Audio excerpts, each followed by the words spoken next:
RAVPower discount tutorial. Hi guys, welcome back to another video, and in today's video we're taking a look at RAVPower, and I'm going to be telling you how you can buy some chargers from Rav. So let's get into it.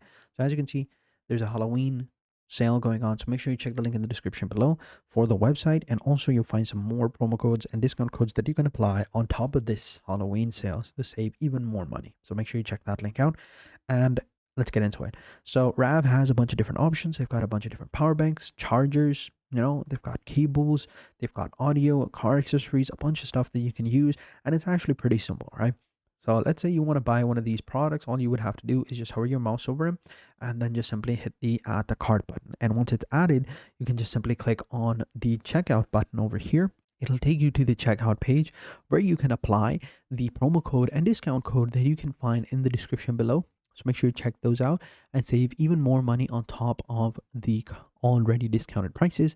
And then you can just simply fill out this form, add your payment method, or you can pay with PayPal or Google Pay. It's an express way. So totally depends on you. But yeah, it's as simple as that. So thank you guys for watching. Hope you guys enjoyed this video. And until next time, take care and goodbye.